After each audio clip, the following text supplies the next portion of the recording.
Patrick Vieira has been fired by Crystal Palace, but is it really a surprise? This year, they haven't won a single game. They've only scored 5 goals. They go through entire games without getting a shot on target, including teams like Nottingham Forest and Fulham. And it was so positive last season. Last season, Palace ended the season with a first ever positive Premier League goal difference. That's kind of nuts. Their fewest defeats, their fewest ever goals conceded, their second highest total of goals and victories, and their second highest points total. But not everyone was convinced. Were they, Matt Woosnam? There was first given consideration to that possibility in February 2022 after a run of games without a win in the league, which was rather masked by a cup run.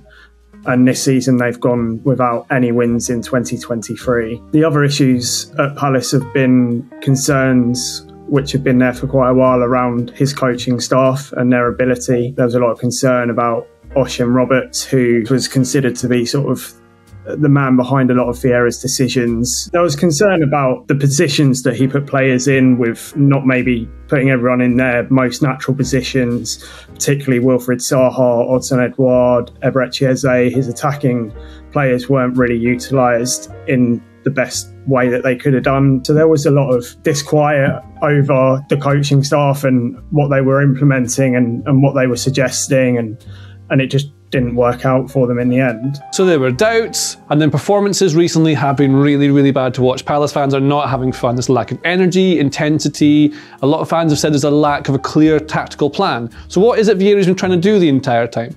Well, when he came in, what he inherited was a team that was completely changing. Loads of players going out on free transfers.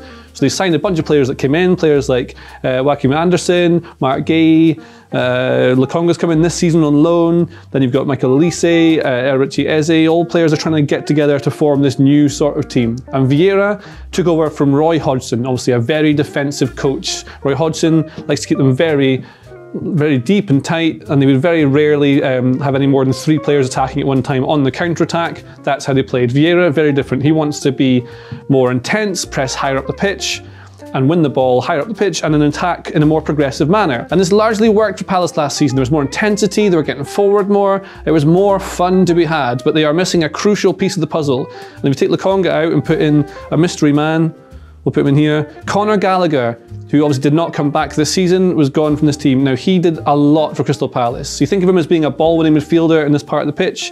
His numbers show that he receives the ball plenty in the box. So his receptions in the penalty area are really high for a midfielder. So he'd be able to help with the high press, brings loads of energy and makes people around him better, but then also is another goal-scoring threat from these central positions. And without that, Palace is just much weaker, and Lokonga, or whoever they've played in this position, Will Hughes, has not been able to replicate that.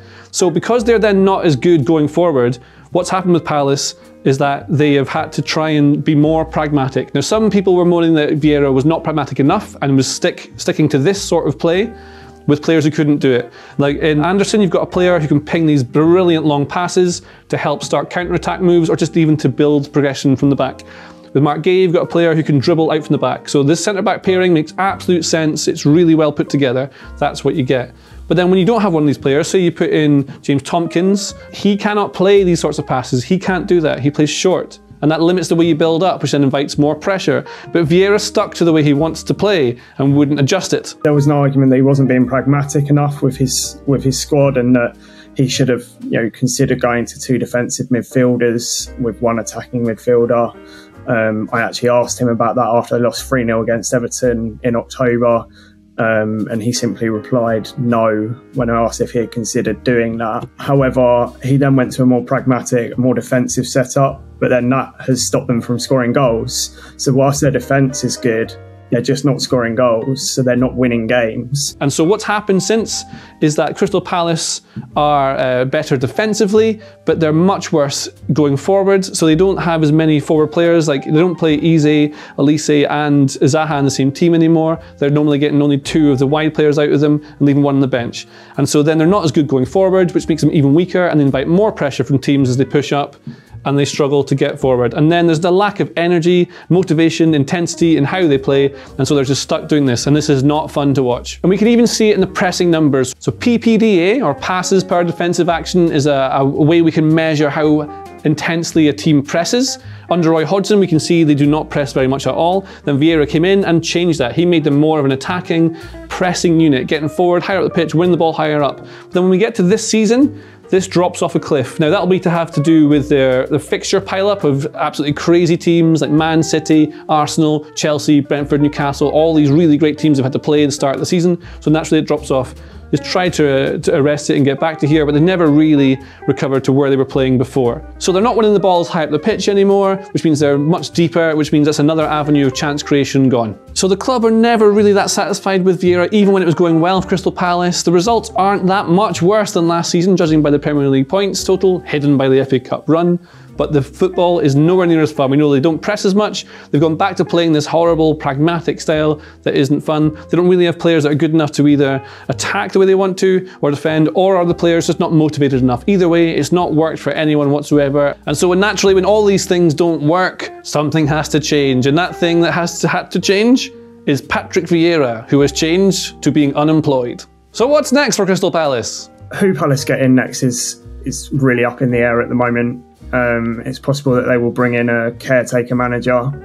There aren't exactly a lot of options out there who are out of work, and Palace do tend to go for out of work managers rather than pay compensation for managers who are doing well. And I guess your question, how attractive Palace are to a manager in the Championship who's flying, or to a manager from elsewhere. So it's difficult to say what the situation is going to be. They can't really go back to playing a structured defensive low block style. That would be a real sign of regression. But in terms of bringing someone in, there is a good chance there will be someone out of work. So there you go. Whoever comes in next, will they go back to what Vieira was doing and try and press high up the pitch with players who maybe aren't quite of the quality to be able to do that? Or do they fall into the trap like all other Palace managers seem to?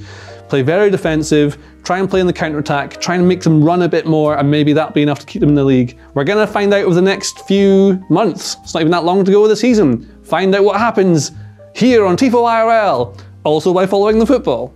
If you like this video, please consider subscribing to the channel.